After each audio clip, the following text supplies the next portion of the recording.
बिन माँ की बहू। साक्षी के पैदा होते ही उसकी माँ गुजर जाती है, जिसके बाद उसके पिता आलोकनाथ अकेले ही उसका पालन पोषण करते हैं।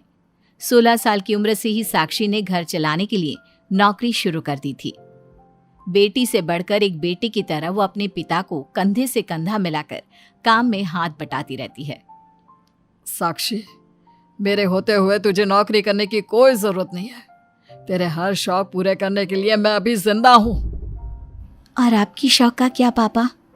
आपके भी तो कुछ शौक होंगे ना, मुझे वही सब पूरे करने हैं। मेरे शौक का क्या बेटा, मैं तो बूढ़ा हो चुका हूँ। मेरे शौक तो तेरी माँ के साथ ही कब के मर चुके हैं। अब तो सिर्फ एक ही सपना है मेरा कि जल्दी से किसी अच्छे लड़के को देखकर तेरी शादी करा दूं। क्या पापा, आपकी हर बात मेरी शादी पर आकर ही क्यों अटक जाती है? अगर मैं चली गई तो आपका ख्याल कौन रखेगा? इसलिए मैं आपको छोड़कर कहीं नहीं जाऊंगी। अरे बेटा, एक ना एक दिन हर लड़के को जाना ही पड़ता है। तुझे भी जाना तो होगा ही। अपने पिता की बातों से निराश होकर साक्षी अपने रूम में चली जाती है। पिता से दूर होने के ख्याल से ही वो फूट फूट कर रोने लगती है। कुछ दिनों के बाद, आलोकनाथ जी, हमारी नजर में एक लड़का है। उसके पास बंगला, कार, सब कुछ है। सुना है करोड़पति लोग हैं वो।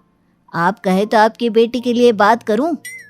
अरे लेकिन हमारे इतने बड़े परिवार में अपनी बेटी ब्याहने की हैसियत नहीं है। उन सब की चिंता मत कीजिए। उन लोगों को दहेज वगैरह कुछ नहीं चाहिए। वो लोग तो सिर्फ अपने परिवार के लिए गुणी और संस्कारों से परिपूर्ण बहू चाहते हैं। अगर ऐसी बात है तो आप उन लोगों से मेरी बेटी के बारे में बात कीजिए। मेरी बेटी में वो सभी गुण हैं जो वो अपने परिवार की बहू के लिए चाहते हैं। इस तरह वो साक्षी का रिश्ता लेकर अर्जुन नाम की लड़की के परिवार के पास जाता है। साक्षी की फोटो देखकर लड़के वाले उसे झट से पसंद कर लेते हैं, जिसके बाद अर्जुन के परिवार वाले साक्षी को देखने उसके घर पहुंचते हैं। आलोकनाथ जी, हमें तो आपकी लड़की फोटो में ही पसंद आ गई, और फिर भाई साहब ने आपकी लड़की की तारीफ भी बहुत की है। अब तो बस आप हमें उससे मिलवा ही दीजिए। साक्षी बिटिया, बाहर आना तो। साक्षी। अपने पिता की आवाज सुनकर साक्षी तुरंत बाहर आ जाती है और एक एक करके सभी के पैर छूती है। आलोकनाथ जी, आपकी बेटी तो सच में बहुत गुणवान और संस्कारी लगती है। बिटिया, क्या क्या शौक है तुम्हारे? पापा, और अपनी ज़रूरतें पूरी करने के अलावा मेरे और कोई शौक नहीं है। आपने अपनी लड़की को सच में बहुत अच्छे संस्कार दिए हैं भाई साहब। इसे अपने घर की बहू बनाना तो हमारे लिए सौभाग्य की बात होगी। इस तरह सबकी राजी खुशी से अर्जुन और साक्षी की शादी भी हो जाती है। साक्षी की सास उसे एक माँ का भरपूर प्यार देती है और कभी उसे मायके की कमी महसूस नहीं होने देती। साक्षी बेटा, तू आराम कर। सुबह से घर के काम पर लगी है, थक गई होगी अब बिटिया। नहीं माँ, मैं ठीक हूँ, आप चिंता मत कीजिए। मैंने कहा ना, अपने रूम में जाकर आराम कर। अरे काम की टेंशन मत ले। अपनी सास की जिद के आगे हार मानकर साक्षी अपने रूम में चली जाती है। थोड़ी देर बाद उसका पति भी वहां पहुंच जाता है। साक्षी, तुमने मेरी रेड कलर की फाइल देखी क्या? जी नहीं, मैंने तो आपकी कोई फाइल नहीं देखी। साक्षी, तुमसे मेरी एक फाइल तक नहीं संभाली जाती। 1000 बार बोला है तुमसे कि मेरे सामान को हाथ मत लगाया करो। मेरी सुनती ही कहाँ हो तुम? माँ ने बहुत सर पर चढ़ा रखा है तुम्हें। अर्जुन के इतना कहते ही साक्षी रोने लगती है। साक्षी के रोने की आवाज सुनकर उसकी सास वहां पर आ जाती है। साक्षी बेटा, क्यों रो रही है? इस नालायक ने कुछ किया है क्या? साक्षी अपनी सास मीना को सारी बात बताती है।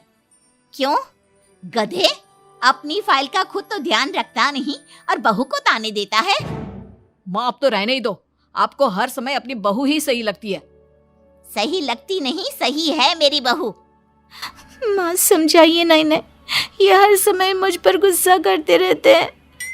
खबरदार अर्जुन, जो आज के बाद तूने मेरी बहू के साथ ऐसा बर्ताव किया तो मुझसे बुरा कोई नहीं होगा। अपनी माँ की डांट सुनकर अर्जुन वहां से चला जाता है। बहू, अगर दोबारा ये तुम्हें ऐसा कुछ कहे तो तुम मुझे आकर फौरन बोल देना। मैं हमेशा तुम्हारे साथ खड़ी रहूंगी बेटा। माँ, आप सच में बहुत अच्छी हो।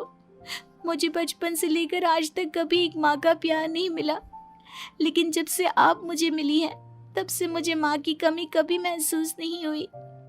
अरे पगली, मैं भी तो तेरी माँ ही हूँ, और मेरे होते हुए अब तुझे कभी अपनी माँ की कमी महसूस नहीं होगी। एक दिन, साक्षी, अब मैं तंग आ चुका हूँ तुमसे। भगवान के लिए मुझसे दूर रहा करो। अब मुझे ना चिढ़ होने लगी है तुमसे। अर्जुन, ये क्या तरीका है अपनी पत्नी से बात करने का? माँ प्लीज, आप रोज रोज इसकी पैरवी करने मत आया कीजिए। अरे क्या हुआ, सुबह सुबह तमाशा क्यों लगा रखा है? पापा, आपको पता है इस साक्षी की वजह से मेरा लैपटॉप खराब हो गया है।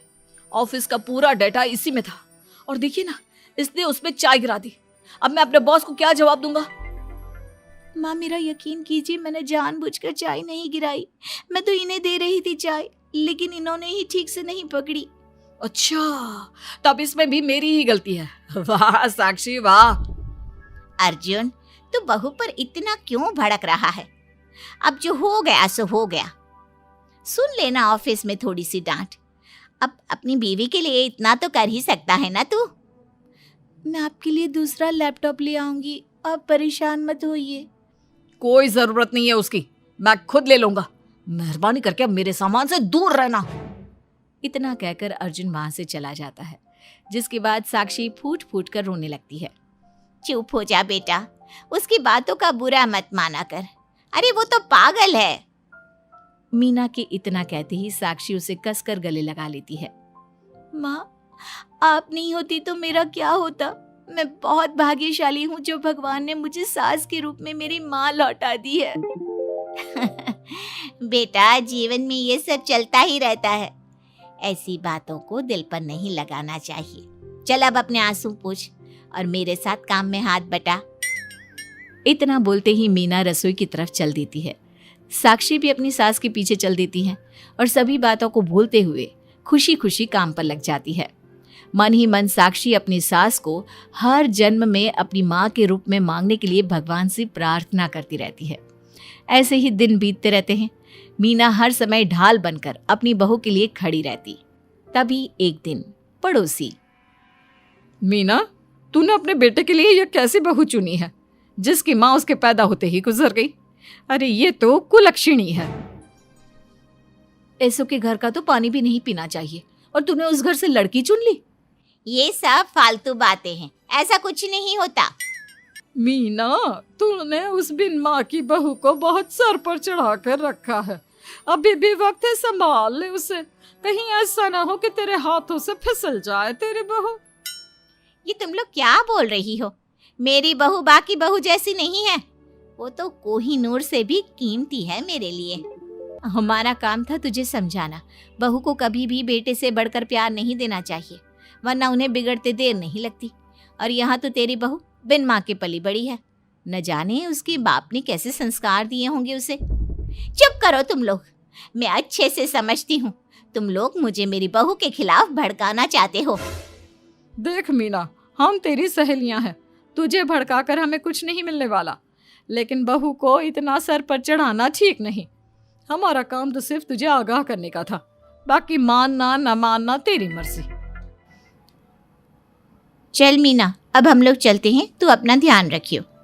इतना बोलकर सभी लोग वहां से चले जाते हैं, जिसके बाद मीना घंटों तक सोच में डूब जाती है और अपने बहू के प्रति इतनी सारी बातें सुनकर कहीं ना कहीं उसके मन में भी साक्षी के लिए हीन भावना जन्म लेती है। तभी वहां पर साक्षी भी आ जाती है। माँ जी, ये लीजिए चाय। रख दे और जा।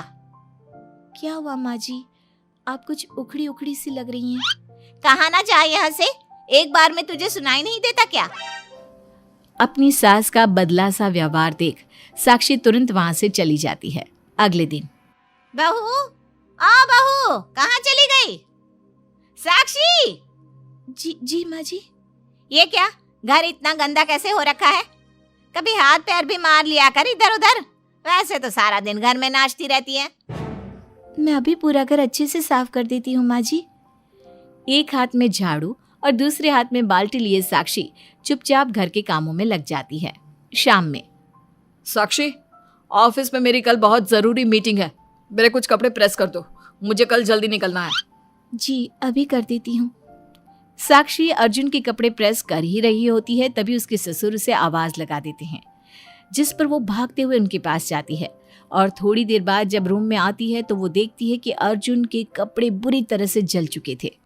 मैंने कहा था ना तुमसे कि कल ऑफिस के मीटिंग में मुझे यही कपड़े पहनने हैं, उसके बाद भी तुमने मेरे कपड़े जला दिए। मुझे माफ कर दीजिए, मुझसे गलती हो गई। ये कोई छोटी मोटी गलती नहीं है, समझ में आ रहा है तुम्हें? शोर की आवाज सुनकर अभय और मीना भी वहां पहुंच जाते हैं। क्या हुआ, तुम दोनों लड़ क्यों रहे हो? पापा देखिए ना, इसने मेरी नई शर्ट जला दी जो मैं कल मीटिंग में पहनने वाला था। बेटा उसे मैंने ही आवाज दी थी, इसलिए वो शायद जल्दबाजी में प्रेस का बटन बंद करना भूल गई होगी। पापा अब आप भी माँ की तरह इसका साथ दे रहे हैं। अर्जुन, इस बार तू सही है और बहू गलत। आखिर वो इतनी लापरवाह हो कैसे सकती है? माँ जी प्लीज मुझे माफ कर दीजिए। अब तुम्हारी सजा ये है कि अभी और इसी वक्त तुम मेरे बेटे के लिए हूबहू ऐसी ही शर्ट ढूंढ कर ले आओ। जाओ। तुम्हारा दिमाग खराब हो गया है क्या? इस समय कहाँ जाएगी हमारी बहू? और अब तो सारी दुकानें भी बंद होने वाली होंगी। अगर दुकानें बंद हो भी गई होंगी तो उसे खुलवाकर मेरे बेटे के लिए शर्ट लेकर आओ। माँ रहने दीजिए, इन सब की कोई जरूरत नहीं है। पापा ठीक कह रहे हैं, इस समय कहाँ जाएगी ये? मैं कोई दूसरा शर्ट पहन लेता हूँ। मैंने जो कह दिया सो कह दिया। अब गलती इसने की है तो सुधारना भी इसे ही पड़ेगा। जाकर शर्ट लेकर आओ। मीना की बातें सुनकर साक्षी रोते हुए वहां से चली जाती है और रात के 10 बजे तक पति के लिए दुकानों पर जाकर कपड़े ढूंढती रहती है। थक हार कर करीब 12 बजे साक्षी कपड़े लेकर घर पहुंचती है। अर्जुन की ऑफिस के मीटिंग के लिए तुम्हें हूबहू वैसे ही कपड़े मिले या नहीं? ये रहे कपड़े मम्मी जी। साक्षी अपनी सास को कपड़े देकर जा ही रही थी कि मीना उसके हाथ में चोट देखती है। ये चोट कैसे लगी तुझे? पता नहीं, जल्दबाजी में शायद किसी चीज से लग गई होगी। इतनी बड़ी हो गई हो, अब अपना ध्यान रखना कब सीखोगी? आप तो जानती ही हैं माँ, मैं बिन माँ की पली बड़ी हूँ। माँ के ना होने के कारण मेरे सर पर इतनी जिम्मेदारियाँ थी जिन्हें निभाते निभाते मैं खुद का ख्याल रखना ही भूल गई। लेकिन आप जानती हैं माँ, मुझे अब भगवान से कोई गिले शिकवे नहीं है, क्योंकि भले ही उन्होंने मुझसे एक माँ छीनी है, लेकिन उन्होंने आपको मुझे दिया है और अब आप ही मेरी माँ हैं। इतना कहकर साक्षी माँ से चली जाती है। साक्षी की बातों को सुनकर मीना को भी अपने कहे और अपनी गलतियों पर पछतावा होने लगता है, इसलिए वो बिना खाए पिए ही सो जाती है। अगले दिन, माँ जी कल का सारा खाना तो ऐसे ही पड़ा है, आपने अच्छे से खाना नहीं खाया था क्या? मुझे भूख नहीं थी कल। साक्षी अपनी सास के दर्द को समझ जाती है और उसका हाथ पकड़ते हुए कहती है, चलिए माँ जी, मैंने आपके लिए आपके फेवरेट छोले भटूरे बनाए हैं। आपने कल रात से कुछ नहीं खाया था ना, इसलिए सुबह उठते ही मैंने पहले आपके लिए खाना बनाया है। खाना तो तूने भी नहीं खाया होगा ना, चल जाकर पहले तू खा ले। माँ जी क्या हम साथ बैठकर खाना नहीं खा सकते प्लीज? बहुत दिन हो गए हैं। साक्षी के इस तरह बोलने से मीना का दिल पिघल जाता है और वो मान जाती है। साक्षी मीना के लिए खाना लगाती है, जिसका पहला निवाला मीना अपनी बहू को खिलाती है। मुझे माफ कर दे बेटा, मैं जानती हूँ पिछले कुछ दिनों से मैंने तुझे बहुत चोट पहुँचाई है, हो सके तो मुझे माफ कर देना। नहीं नहीं माँ जी, आपका पूरा हक है मुझे डांटने का। मुझे आपकी किसी भी बात का कभी बुरा नहीं लगा। अपनी सहेलियों की बातों में आकर मैंने अपने दिल में तेरे लिए नफरत पाल ली थी, लेकिन कल जब तुझे रोते बिलखते देखा तो मेरी ममता फिर से लौट आई। मुझे माफ कर दे बेटा, मैं एक अच्छी सास नहीं बन सकी। किसने कहा आपसे कि आप अच्छी सास नहीं हैं? आप तो वर्ल्ड की बेस्ट सास हो, और सच कहूं उससे भी बढ़कर बेस्ट बेस्ट बेस्ट बेस्ट मेरी माँ हो आप। इतना कहकर साक्षी अपनी सास को गले लगा लेती है और उसके बाद दोनों पहले की ही तरह हंसी खुशी साथ रहने लगते हैं।